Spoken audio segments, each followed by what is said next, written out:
Ladies and gentlemen, welcome back to In the Zone. Pete Coles, Rich Sutter, the dynamic duo of the hoop world. Today, folks, we're really super pumped, as we always are in the studio, but today, super pumped that we have two guests joining us who are going to shadow Pete throughout this show. Young man Evan Douglas, an absolute rising star in this business, is coming in to take a little shadow with Pete, and he is accompanied with his teacher, Alex Schindel, both out of the great, and when I say great, I mean great, White Oak School right here in Westfield, Massachusetts. Folks, we're elated to have young people come in.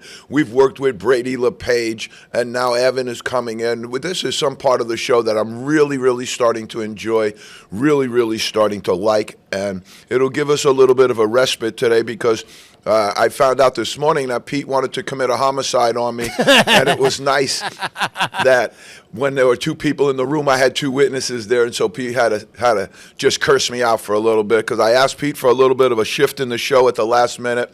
Very deleterious of me to Pete's life at that moment. I apologize to Pete, but it's going to really pump up the show a little bit, I think. But we jump off every single week in Pete's corner. Pete comes out sticking, jabbing, and moving, and he hits me with 3 bombs every single week. Pete, let's load it. Is the fantasy game in basketball really big? Like, I don't hear anybody talking about fantasy basketball like I hear them talking about fantasy football. How big is fantasy basketball? Fantasy. Love it. When every regular human being in the world gets to take over an NFL franchise, NBA franchise, and any kind of franchise and act like they're the head coach and general manager every single Sunday. I used to love watching these guys and getting ready for their fantasy football, you know, and just really just crazed about the whole thing. And it still to this day has lasted. So what I would jump off with is fantasy basketball is nowhere near what fantasy football is. All right. Fantasy football is a cottage industry right now, and it's just one of those things that brings people together at the beginning of the year, and it gives social interaction every single week throughout the year. Let me give you a reason why I think football has captured the minds of the people in that forum more than basketball has, because it really hasn't kicked off in basketball. They have it. They like it, they do it, but basketball is so frenetic in the schedule, whereas in football, you got to get your team ready on Sunday. Yep. That's all the general manager and the coach of that fantasy team has to do, be ready on Sunday.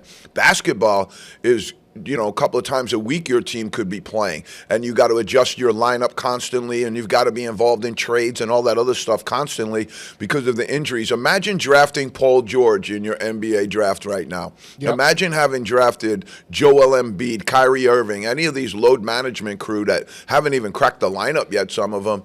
You know, I think you'd have a really hard time, and I think that's part of it in the NBA as well. They do have it. And I think it's fairly significant and large. You know, you do them online now, so there's really getting big. But I don't think it's ever going to take the place of football in that fantasy football cottage industry. They do have it in basketball, and I think, you know, a lot of it, honestly, creates a lot of vitriol on social media between the players and now the coach and general manager of that team that the player doesn't even know. The player doesn't even play for, but he's wondering why you can't get ready on Sunday morning to go a little harder for him. You know, it's one of those great things, you know. It's one of those great things. I think, you know, it goes to an old saying that I heard one time that I like is, you know, you're standing on the shoulders of giants and yet you think you're flying. You know, that's what I kind of consider fantasy basketball and all that other stuff, football to be. But Pete, great question. Love it. Okay, are NIL contracts worth the paper they're written on? Because it seems to me like we're hearing more and more about all these numbers being announced for NIL contracts and deals like that, and then the school or the NIL money not being there to pay them in the end. I heard the same exact thing that you heard just recently. We might be on the same social media sites following. We'll leave the schools out of this, but there was some real talk about $1.5 million not being appropriated, missing. You know, you hear Patino today talk about his situation there, where at St. John's, where, and this is something I think that I alluded to in the back, what's going to happen when the schools realize they're not getting that money anymore? So what Pitino alluded to, I'll leave this out here for the fans, and they can chew on it and digest it and see what works for them. But Pitino's alluding to the fact that they have Mike Repole, who's a vitamin water guy. Mike Repole is in for 40%, according to Rick, 40% of St. John's NIL budget. Wow. The rest has to be raised from outside sources. St. John's got a lot of moneyed people besides Mike Repole. I can assure you of that. So raising the money is not that much difficult. But what Pitino said, and this is the part that caught my eye, is that they're having to repay the university. The university is giving out X amount of dollars in revenue, and they're asking Pitino to go outside and make that whole. And so that was kind of news to me, and it does not surprise me because I wanted to know what would happen when these universities started to give up this large amount of money and started to disperse it among some of the student athletes. I think that we've come to that point almost. How quickly, though? I thought this was going to take a little bit longer for this. Yeah, I did too, but this is a landslide. This is an avalanche coming downhill, and it's moving at the same speed. But I thought Pitino, really kind of tipped the hand there of saying, these schools want to be reimbursed. These schools want almost this whole thing to be run off-channel because you have those two lanes. You have the lane of revenue, which the schools are doling out now, and then you have the collective, or the second lane that I refer to as lane number 2. As long as lane number 2 stays open, these schools also will now be telling Coach Pitino, and it's not that hard for these guys to raise significant amounts of money. We're talking about a quick, maybe 1 or 2 times a year meeting where you bring everybody into a big banquet hall for dinner, and these guys are all writing checks, and believe me, it's not that difficult. But it is, as I alluded to before in my show, an added responsibility to the coach's job description. It wasn't there before. And so that's part of it now. And as they start to go and fire coaches, and remove them from their positions, is this going to become part of it? I can tell you that there have been some coaches taken out of their positions already because of the fact that they were a little slow to move to that lane 2 where they were really supposed to be active in lane 2, augmenting and helping to raise some of the funds. So I think you're seeing this thing, it's playing out in real time in front of us, and I don't think anybody knows how it's going to end. I don't even think they know how it's going to end. They're trying to direct it, but I know these schools want to be made whole. I know these schools want to get that revenue money. That's what they've been operating and living off. And now you're talking about a time where this is almost, as they refer to it, as a perfect storm, because enrollment at all colleges across the country are down, way down. The reason enrollment's down, it's not that the colleges are doing anything wrong.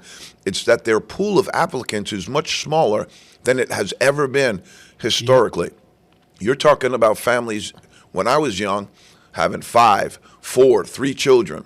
That's not the norm anymore. Right. The norm is 1 and 2. And so that has had a real significant impact on the funnel of people coming into colleges. It's less, much less. And so the colleges have had to do a lot to try and hustle and to really do a lot to remain fiscally solvent. A lot of schools up here, I read a report one time that somewhere in the range of 20 to 25% of the universities in this country will close soon in the next 10 years because they're not going to be able to sustain. Well, I've seen the numbers drop in our public schools here. Massachusetts, since I've been here, the numbers have dropped significantly. Yeah, Massachusetts is no stranger to this. Massachusetts has had a number of colleges, and I would say probably state by state, the most colleges that have closed already. Some of them are already closed. And, it's one of these things that usually that picks up steam because what will happen initially, I don't want to tell any tales here. I don't want to tell on anybody, but we're not going to bring up any schools' names. But what happens initially is you start to go into your development money. Development money is money that a university holds in order to garner interest from, in order to buffer the infield, marketing, in order to sprinkle the infield. Well, it's also marketing money, things Harvard like that. has billions. So you can imagine, properly invested, what the interest on those billions is, but that money never gets spent. That billions and billions of dollars of investment that Harvard has never, ever gets spent. They're called endowment dollars. and they're supposed to stay unspent. But it's also a very, very good metric of the overall health of the university. Overall health of the university, if you're now a university who is dipping into their endowment funds in order to make whole the year, then you're going to be out of business very, very soon. They'll be able to tell you how long you can stay in business. If you have a $40 million endowment and you had to dip into it in a year for $10 million, you've got 4 years left, or something drastic has to change. Yep. Another good one, Pete. Another good one. All right, the third question. Is the other shoe from the government going to drop on the NBA before or after the Cup? It's an over-under question. The vaunted NBA Cup. Wouldn't it be great to drop it right in the middle of the Cup, because then nobody would even know? I think that nobody knows the Cup goes on. I really don't think that. I don't know. They're promoting it this year. It'd be a good place to do it. But I think that there's people on television, different places, speaking about the length of time that they were monitoring Chauncey Billups, about the length of time that this FBI investigation was going on. You have to garner the understanding that when an FBI investigation takes place, it often takes months and years, and it seems like this one played out for years and years. And so what's coming next, I'm assuming, is they have a very good case right now. Otherwise, they wouldn't have brought it. Yep. And then how do you now met out what happens in the future? Are they bringing this one case? Are they going to try and make examples of them like they did with Jonte Porter? But that didn't stop it. That's what I asked them. Do you really think that taking one player and isolating it and trying to go drip, drip, drip is going to stop it? And that's the question that I think is relevant and salient. It's not going to stop. And how much they can contain it and control it, that's why they got people getting paid big, big money over there right now that are in crisis management control right now. And so how they're going to handle this, I would imagine those NBA people that are on crisis control are on the dial 24/7. You know, I think they're probably full-time. I think they're probably the busiest people in the NBA right now. So I really think that they went drip, drip, drip. And it's a strategy. It's a strategy, but when you go drip, drip, drip, it's a reason that they say that bulls run into a storm and cows run away from it. The bulls run into the storm because they know it lasts a shorter period of time. So now the NBA is going to be either a bull or a cow right now. You're going to either run right into the storm, let it rain, let it drip, let it go, let everything come out, and then move forward from there. Or are you going to go into the cow mode where you run away from the storm, it lasts longer, and you're going to just keep going. And I think, honestly, the drip, drip, drip is worse than if you come out with it all at once. Yep. Because once you come out with it all at once, it allows something else to take its place. Once you go drip, drip, drip, it just stays in the media. It just stays there. And so that's, the part of it that I'm glad I'm not in that. I'm glad I'm not responsible for that. I'm sure they're well paid, and there's a reason they're well paid, because this stuff, But I also want to. The public relations people are making a killing on this. They're busy. They're busy. But I also do want to allude to the fact that, do you estimate that the United States government might have a hand in playing well with the NBA? Do you want it so it doesn't collapse? Correct. Well, yeah, the NBA provides a distraction from other things that are going on in the government. Absolutely. They provide a ton of tax revenue in these areas. The cities where these teams are housed that's why their evaluations are in the billions right now, because they do really, really provide a lot to that area. And so I think when you have local, state, and even federal government, now, the State Department's involved in this internationally, most likely, because how are you going to clear all those guys to go to Africa? How are you going to clear all those guys to go to Italy and all these other places the NBA is trying to set up? You're going to need the government involved in it somehow. So right now, the level of government encroachment that's occurring right now in our society is large. Very, very large. Mm-hmm. People are talking about this, that, and the other thing. The level of government involvement is very, very large to this day. It's going to grow. It's going to get bigger if what's trending follows. And so I think that's going to create a situation here where the NBA will become much more reliant on the government, the government becomes much more reliant on the NBA, and something like this will have the full-throated backing of the government to make it minimized, to make it not as bad as it really seems, just like they do with everything else. That's why it took 50 to 60 years to find out all this information about John F. Kennedy. The same thing happened here. Once the government gets involved, they're going to do everything they can to minimize it because it's their product now. It's part of their fabric. And so they have to now look to protect it. They have to now look to keep it from harm. And that's what you're going to see in the next couple of weeks. I don't think this DOJ thing is as serious as it is. Remember what happened the last time the DOJ came in. As they punish some of them to say, knock it off. They don't look what happened the last time the DOJ came in. That was a horror show. They hung assistant coaches out to dry. They let head coaches that were on those wiretaps not only get off, but now are back in the Power 4 structure. I mean, that, and then went and said, now we have the NIL and the portal.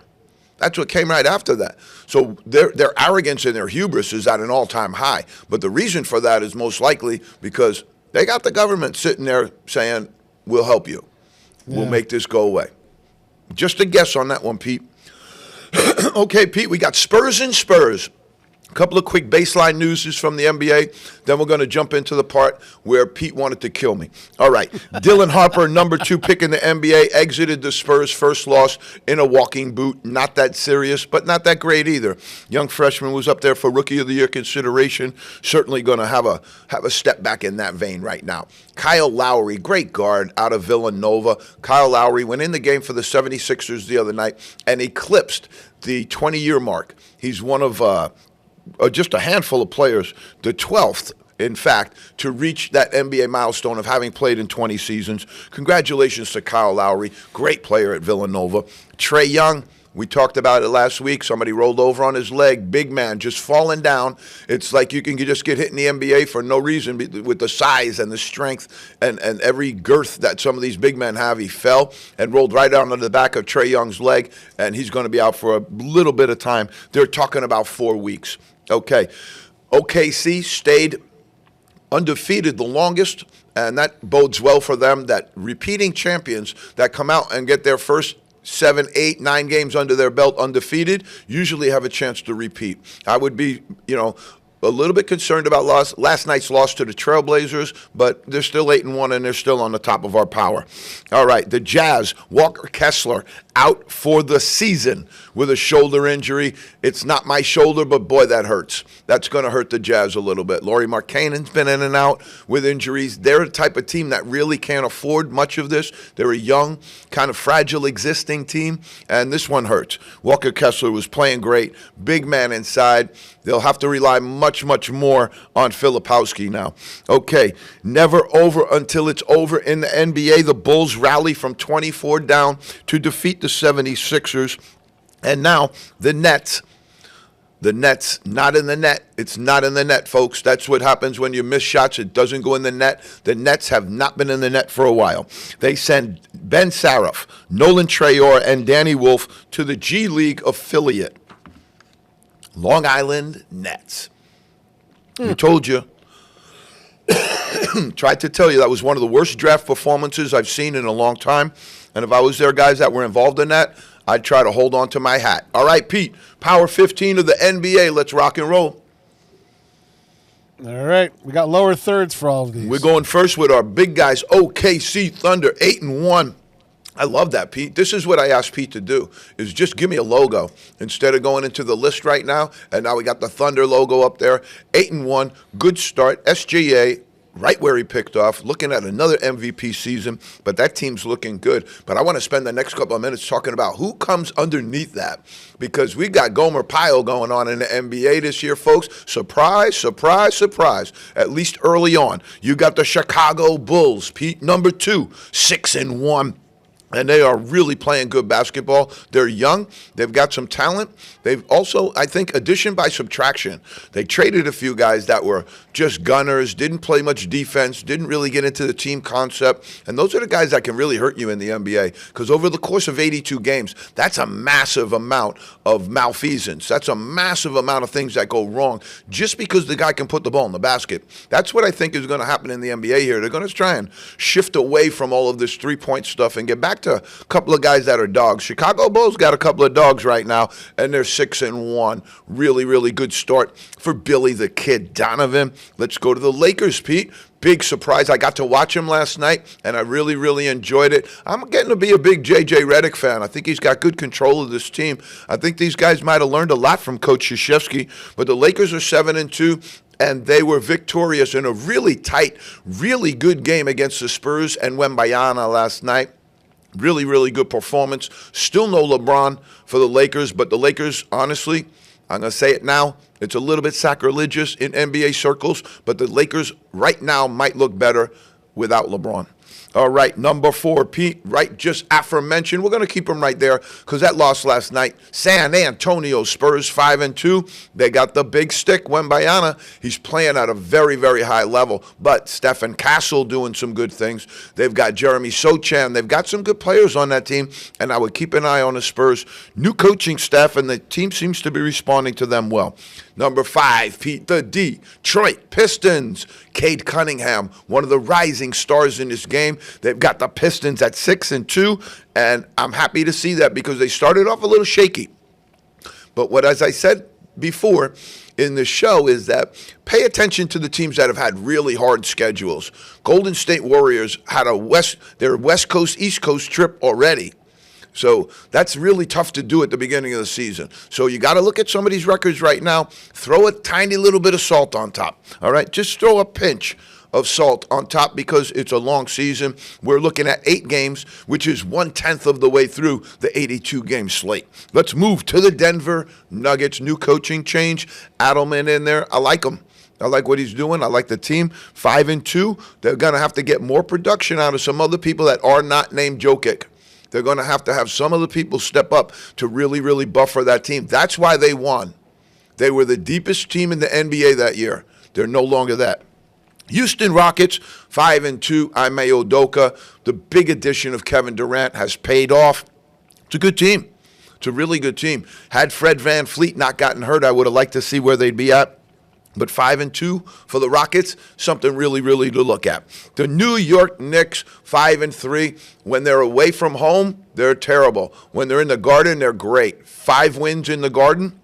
And they scored 80-plus points in the second half last night to really come from behind and take that victory. Cleveland Cavaliers at number 9. I'm a little surprised at this, but this could be a scheduling thing as well.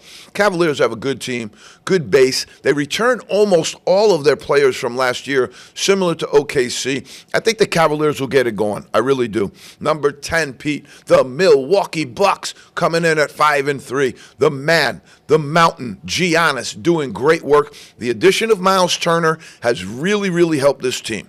Now, there's a lot of pieces to add here. Keep an eye on the Bucks, maybe trying to swing a move. I don't know who they would work for, but they could use a little bit more help. And I think right now their front office has one job. I'm going to tell it to you right now. Milwaukee Bucks front office, keep Giannis happy. That's your job. Okay? You go to the Philadelphia 76ers. They started off really hot, really well, little bump and grind. The mercurial freshman VJ Edgecombe off to a great start. But again, bump and grind, bump and grind. You're going to see this with the freshmen. Tyrese Maxey, though, has been unbelievable. We have him on our NBA MVP list right now. Trailblazers at 5-3. This is a Gomer Pyle surprise. I love it. They were terrible last year, moribund. But when you add a couple of guys in that are NBA solid guys, bona fides as we call them, they added Jrue Holiday, and already they're looking better. You're going to bring back Dame Lillard, who they picked up from the Bucks. That's going to be okay for the Portland Trailblazers. They're okay up front. They got the big guy from UConn up front who's doing really, really good too. So I think they'll be all right. I think they'll be okay. The Golden State Warriors at 5-4, again, throw the salt. Throw the salt because they've had a really rough schedule. really rough schedule. And right now, I think they're having some issues trying to figure this lineup out. You have two superstars on their lineup, Steph Curry and Jimmy Butler. Two very different players as well that don't necessarily, in my mind, complement each other well. Going to see if that works out. That'll be a challenge for Coach Kurt and the coaching staff to see if they can get a little better rhythm there. I have also asked, and we've made an in-the-zone pledge and plea to the Golden State Warriors, stop being the dirtiest team in the NBA, please. All right.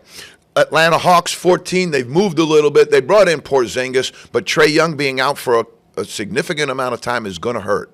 That's really going to hurt. We'll see if they can handle it, but they have played well in his absence. Right now they're 4-4. The Timberwolves strike out to 15. They go 4-4. Tough loss in the Garden last night. Basically, they just rolled over and played dead. Gave up. If you give 80 points and a half, you're not trying. Yeah, right. You've packed it in. And that's one of the things that you see in the NBA sometimes is when these games get away from them, they just completely quit. They just completely go down. When you talk about coming back from 24 down against the 76ers, yeah, I get that. But that's not the norm in the NBA. That's not the norm at all. All right, Pete, here's some teams that are really having a tough time. At the bottom, we talk about the power. Well, this is certainly the power has been turned off. The Nets, 1-7. They got their first victory last night. And a good one. So maybe they can build on that. The addition of Noah Clowney to the starting lineup, I think, will help.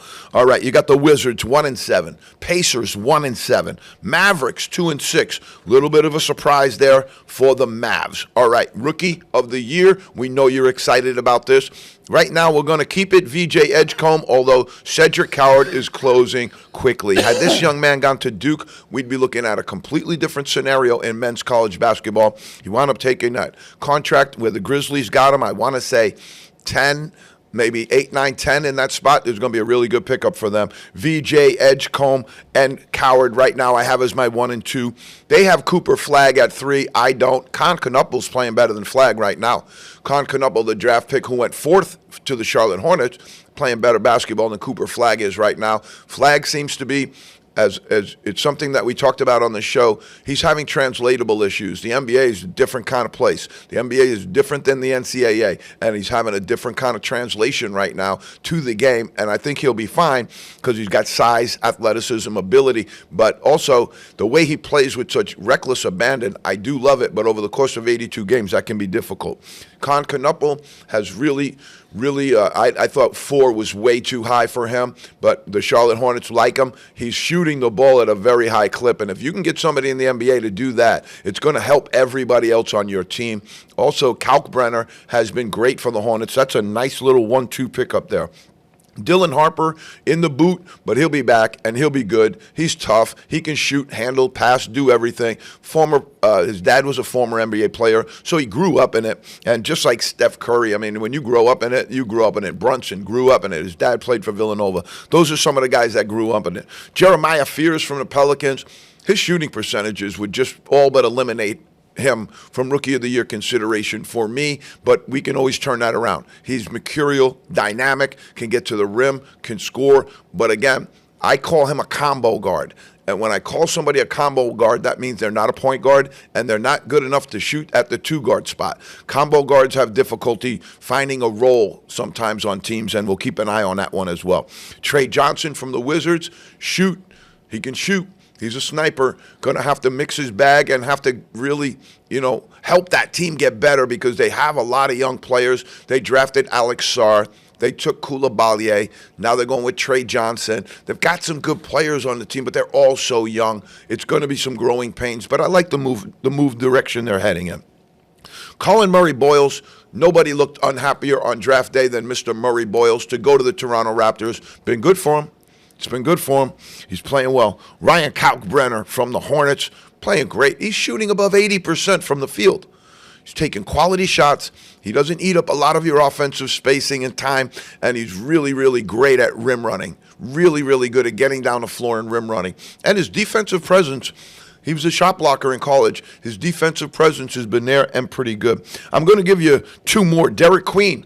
My guy, I love Derek Queen. Think the Pelicans gave up way too much for Derek Queen, but I also think that he's going to turn into a pretty good NBA player, and he exploded the other night, had a really good game. But the guy, I'm most excited about right now, and I got to take my hat off to these guys because the Golden State Warriors, Oklahoma City Thunder, some of these guys that I watch in my draft board, these guys do a great job in Golden State.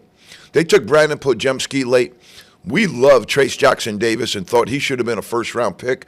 They took him almost at the end of the draft, and he's playing good minutes for them. He's going to be a good pro, and I like his game a lot. And so I think whoever is their people, their advanced scouts out in Golden State, you're doing a great job. Hats off, because they got Will Richard from Florida off the national championship team, goes to the Warriors, 30 points, 7 rebounds, 3 assists the other night.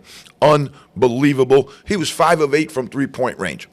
All right, let's slip into in the zone MVP status. Now you got Joker number 1. He's doing nothing but triple doubles, but I would say this, and people can verify this, his scoring's way, way down this year. I don't know if there's a reason for that, but his scoring's almost 10 points off it was where it is at this time last year. SGA number 2, just unbelievable talent. Great feel for the game. Plays in the mid-range, which I love. Everybody's out there chucking and ducking from three-point range. He's mixing it up, mixing his bag, getting in and out and doing great things. Really plays well off the dribble. Giannis in the 3 spot. How can you go wrong with Giannis? He's just such a great player. And I think the NBA do real well to make him the face of the NBA because he is just such a great persona for the NBA as well.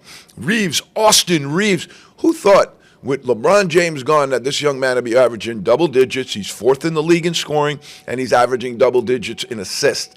Lakers got it going on out there, and they're looking pretty good. I would love to see them put him on the block because right now, what everybody's saying is the reason he's not playing is not seriously injured.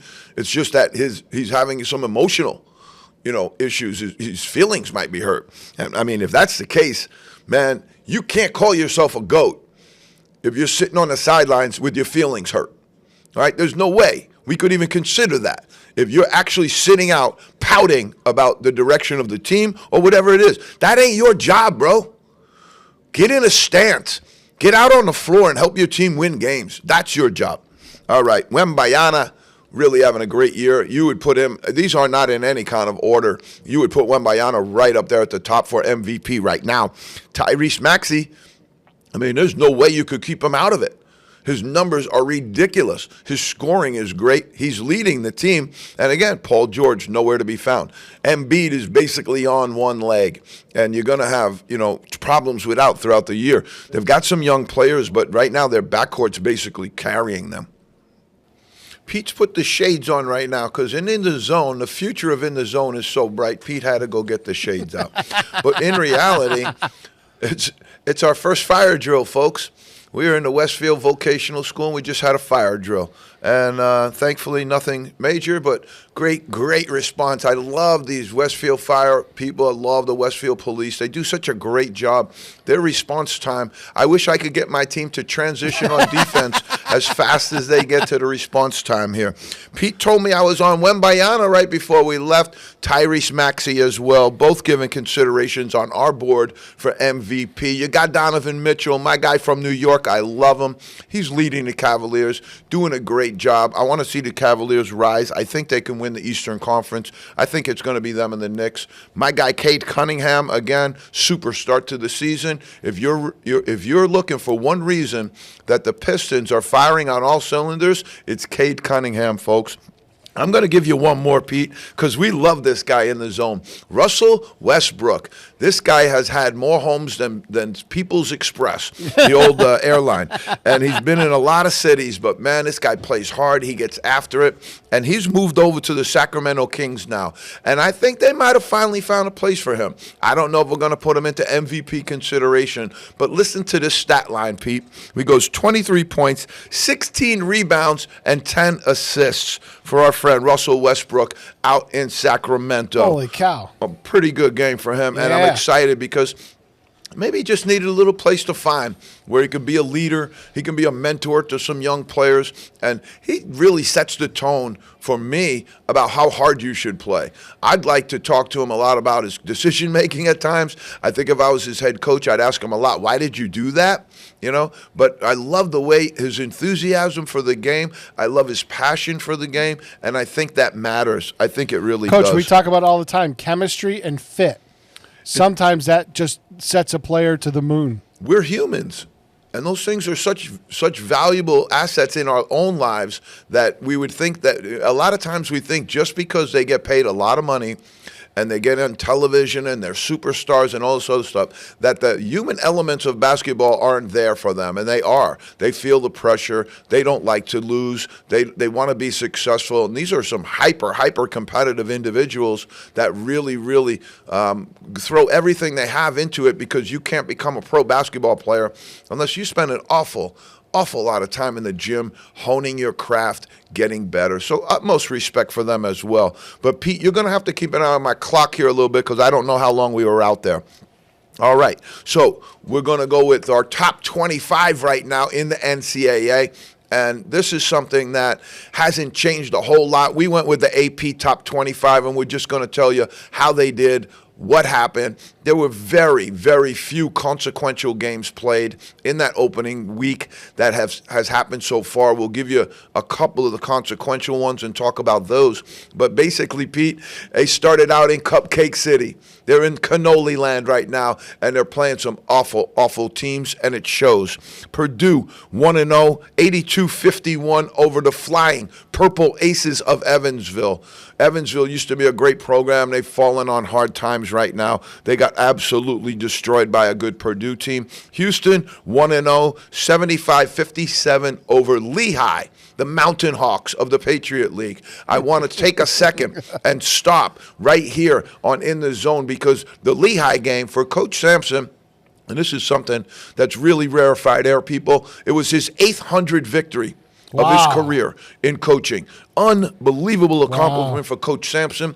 And right now, we've got him as one of the best coaches in the game. They've taken that Houston program back to Phi Slamma Jammer elevation, and it shows. Kentucky 1-0, 77-51 over Nichols out of Louisiana. Florida, this is the only consequential game really, and I give Todd Golden, the former champs, a lot of credit for playing the game. They went out against Arizona, and they got knocked off.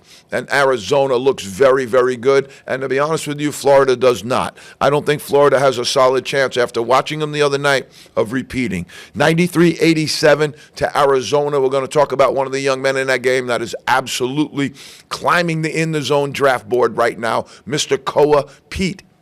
All right, Duke goes in. We got Illinois and Duke right there buffered up. Illinois with their European influence, 1-0, 113-55 over Jackson State. Come on, Coach. Find somebody better than Jackson State. 113-55 isn't helping anybody. I'm glad to see we're still serving cannolis. Oh, unbelievable. Duke, this is another consequential game. I give Coach Shire credit. They went up against Texas, 1-0, 75-60. Cam Boozer scoreless in the first half. What happened at halftime, Pete? Shire with really one of his first challenges as a head coach, superstar player, no points at halftime. What do you think he did, Pete? I think he went in and he tore the paint off the walls in that halftime locker room. Out comes Boozer, 13-12 in the second half, and dominated the game, 75-60 over Texas. That's a good win. Connecticut, UConn Huskies, 79-55. Wasn't as bad as I thought it was going to be over newly indoctrinated into Division I, the New Haven team from Connecticut. Pretty good start for Teddy Hoteling and his group. It's going to be a rough year in Division I, though, as they jump up from Division II. Okay, Gonzaga. Pete, Gonzaga's tough, but the addition of Tyon Foster Grant at the end of this is huge. They're 1-0 right now with a 98-43 over Texas Southern. Michigan, 1-0. Jaxa Lendenberg did not play in the game, and they still came out and absolutely came out and smoked Oakland. And Oakland's not a bad team. If you remember, Oakland is the team that beat Calipari's team a couple of years ago in the NCAA tournament. Very, very well coached by Greg Cam. But I think right there, that was 121-78. Dusty May's team is real. All right, Arizona, we talked about them. Now, in our top 25, when we put it out next week, Arizona's going up. They're not in the 10th spot. They beat the national champions. Everybody else was devouring cupcakes and cannolis. They beat the national champions, and this young man, Koa Pete, is top 3 on our draft board right now after watching him the other night. Wes Unseld Jr. All right. Louisville, 1-0. What a shoot-a-thon they put up the other day. 104-45 against South Carolina State. They can shoot the ball. Isaac McNeely, Conwell, they got some great perimeter shooters on that team. Iowa State, 1-0, 88-50 over FDU from New Jersey. New Jersey, you say, why would FDU go to Iowa State? I can give you 100,000 reasons why. They got $100,000 for the game. Texas Tech, 1-0, 98-60 over Lindenwood. Who? Lindenwood. Come on, fellas. St. John's, 1-0. Ranking 300 and something. 108-74 start for St. John's. Coach Patino, Zubia Jayafor, and crew over Quinnipiac Bobcats. Tennessee, 1-0. First look at Nate Ament. He looked pretty good. 6'8", smooth, silky guard, and he's a freshman. Really, really looked good for the Tennessee Volunteers. 76-61 over Mercer. Vanderbilt, a lot of people high on this team. 105-61 over the Lippies of Lipscomb. BYU, 1-0. You got to move this team up. You got to move them up, fellas. I'm telling you. BYU is top 10. A.J. DeBonsa, the #1 freshman in the country out of Brockton, Massachusetts, also backed up by Richie Saunders. Some really other good players on this team. Kaida inside. They've got some good point guard play. The young man who came over from Baylor. Watch this BYU team. 71-66 over a really, really competitive Villanova team. Coach Willard being there, getting that thing turned around immediately in style of play. The way they're playing right now is going to help Villanova. They're going to get better. Give them a chance to get some players. I like Willard. I think he's going to do a good job.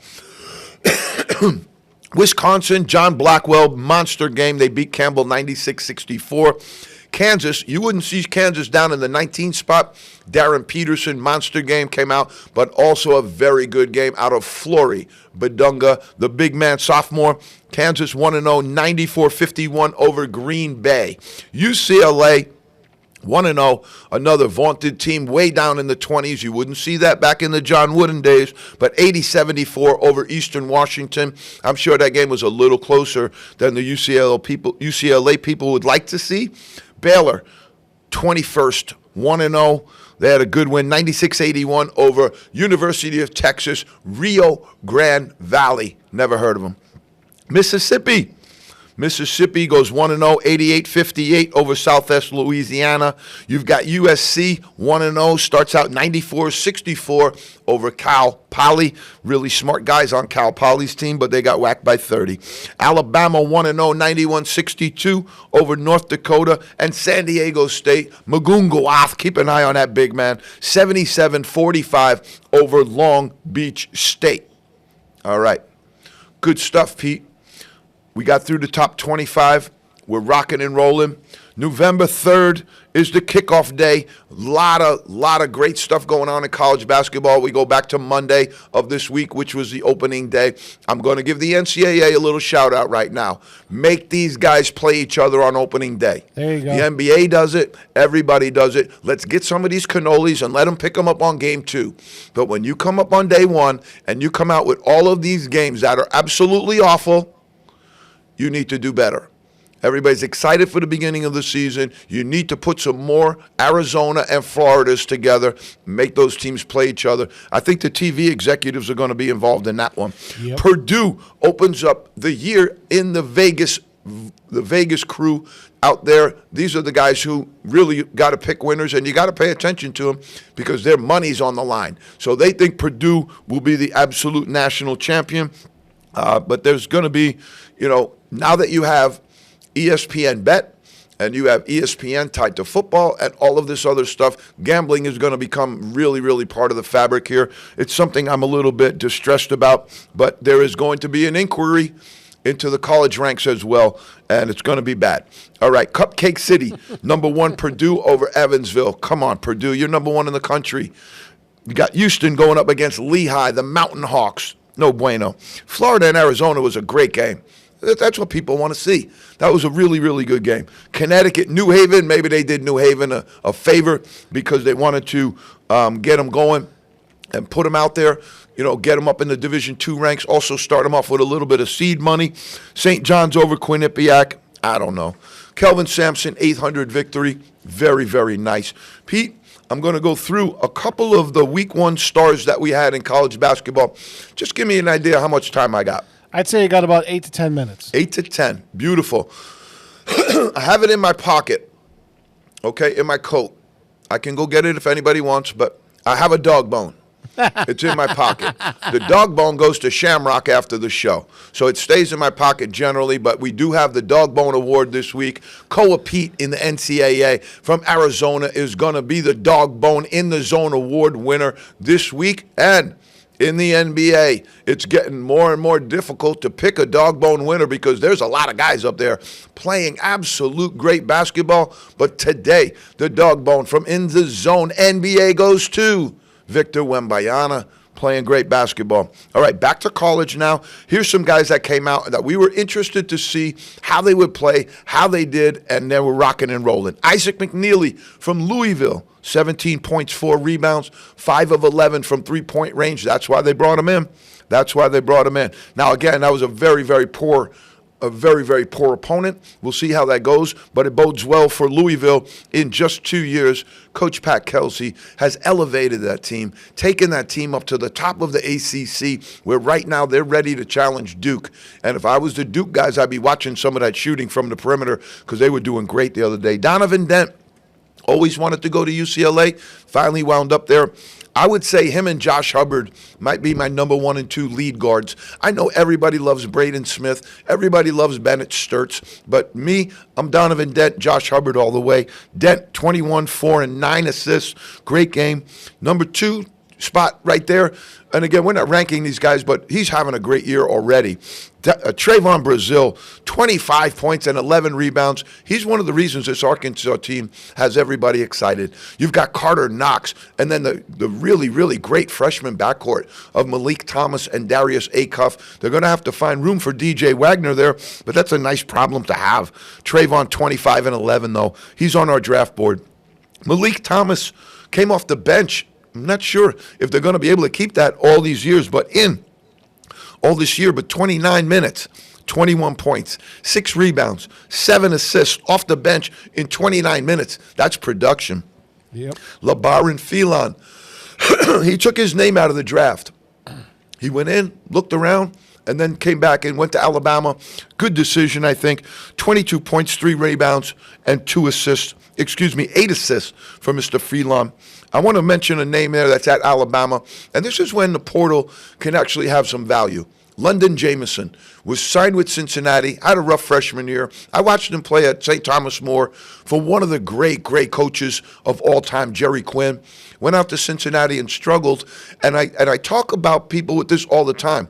Despite the fact that there's a boatload of pictures of the president sitting on the table, meaning they're inducing you with a bunch of cash to go there, look at the fit.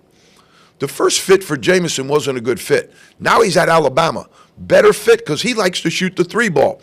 You know who else likes to shoot the 3-ball? Nate Oates, Alabama. That's what we're talking about, fit. He had a good game off the bench the other day, 12 points, 4 rebounds. He's talented, can really do a lot. Milan Milojevic, okay, in the Euro situation here. Iowa State, really excited to see what this young man can do. Big first game. 29 points, 3 rebounds, 2 assists. David Mirkovic out of Illinois, 19, 14, and 4. Nate Ament, the big, skinny freshman out of Tennessee, He's smooth, though. Silky smooth. 18 points, 9 rebounds, only 1 assist. I think some of the guys on Tennessee would like to see that assist number go up a little bit. Flory Badungo, Kansas, 23, 6, 1 assist, but also 3 blocks. Darren Peterson, freshman, debut, 21, 4, and 3 in 22 minutes. They blew somebody out, so they want to keep him healthy. Tyon Grant Foster, man, 15 points, 5 rebounds for Gonzaga. Just got in the lineup, just got to practice. The NCAA was holding him out. Great job. Jeremy Fears from Michigan State, the brother of Jeremiah Fears, 14, 5, and 10 assists. Keep that up. He's going to rise up our draft board because he has an immense amount of talent. John Blackwell from Wisconsin, 31, 4, and 3. Caleb Wilson, the freshman from North Carolina, everything advertised, 22, 4 rebounds, 3 assists, but also shot 80% from the floor. Henry Visar, the big man they brought in for North Carolina, they got to be excited about him, 14 and 10. Daryl Simmons, where does he go to school, Pete? St. Bonaventure University. Daryl Simmons, the second. He is a monster game against a really good opponent, Bradley. 24 points, 5 rebounds, 4 assists. I'm going to throw this name out for you, folks. I want you to learn it. Big Joe Grahovic out of St. Bonaventure, one of Woj's and Mark Schmidt's great pickups, 11 points. And as Tom Konchalski, the great guru scout out of HSBI, we have leveled him, M-M-A-M. He is a man masquerading as a mountain. He's a mountain masquerading as a man. Unbelievable. Darian Williams from NC State, 19 points, 4 rebounds, 8 assists. Had he stayed at Texas Tech, I think they would be national champs. Really don't understand that move, but he's at NC State. NC State's got a good team, too. 1 year, Will Wade has built that team. Cam Boozer from Duke, 15 and 13, all in the second half after getting torched by the coaching staff, most likely at halftime. Fletcher Lawyer, a lot of people down on Fletcher Lawyer. Fletcher Lawyer said, I got 30-piece for you. I got a 30-piece for you. Came out shooting 7 of 10 from three-point range, one of the best shooters in the country. Christian Anderson, Texas Tech, 34, 7, and 11. Unbelievable. Pete, give me a time. 3 minutes. 3 minutes. All right. We promised you top 30 players in the country. I got 3 minutes to give them to you. Hold on to your seats. Fasten your seatbelt. We're going to go. Number 1, A.J. DeBonsa, BYU. Number 2, Koa Pete out of Arizona. Number 3, Jacob Toppin from Texas Tech. Number 4, Yaxel Lendenberg from Michigan. Number 5, Cam Boozer out of Duke. Number 5, Trey Kaufman-Renn out of Purdue. Number 7, Trevon Brazil out of Arkansas. Number 8, Darian Williams out of NC State. Number 9, Donovan Dent from UCLA. Number 10, Atoga Awe from Kentucky. Darren Peterson from Kansas. Number 11. Number 12, John Blackwell from Wisconsin. P.J. Haggerty, Kansas State. Love this young man. Thomas Hall, Florida. Number 14. 15, Graham Ike. We're going to put him in 16, Pete. Nate Ament. Want to see how he goes through the year, but that young man can play. Number 17, Malik Thomas from Arkansas. If anybody knows how to reload, it's Calipari. Emmanuel Sharp at 18 from Houston. 19, Zuby Ajayafor, really improved. Very, very good. Probably going to climb our draft board. 20, LeBaron Phelan, Alabama. 21, Nick Martinelli from Northwestern. Averaged 20 points a game last year. Nate Biddle from Oregon. We thought he turned pro, but he's back for Oregon. That's going to help Oregon. They're going to climb. Josh Hubbard from Mississippi State. Liquid guard. He can put the ball in the basket. Caleb Wilson from North Carolina. A lot of Vince Carter in him. Marcus Burton from Notre Dame. He can score the ball. Notre Dame's lucky to have him. Mark Mitchell from Missouri. Don't sleep on this young man. Doesn't get the notoriety that everybody else gets, but he is a transfer from Duke, and he is terrific. Braden Smith, everybody loves this young man. I'm not as high on him as everybody else is, but he's a great guard out of Purdue. Bruce Thornton from Ohio State, and we're going to go with Mikel Brown out of Louisville, freshman guard, great shooter. Pete, let's go to wide. Let's get our guests in view here. All right, we've got them in. This is our first wide shot, first time we've ever had anybody in the zone in that wide shot. Pete, that looks beautiful. Say hello, everybody, to Alex Schindel and our good friend Evan from the White Oak School. Evan is a student at the White Oak School and an aspiring hoop junkie. He's been in and has interviewed me before one-on-one, and he's in the zone today. And, folks, we are going to let Evan close the show today, folks. He's been working on it, and every week I come out and I tell everybody to come back next week, be with us. But today we've got a young superstar in the studio. We're going to use him. We're going to put him in the lineup, Pete. Let's go, Evan. Knock it out of the park, baby. Ladies and gentlemen, thank you for being in the zone. In the zone, baby. See you next week.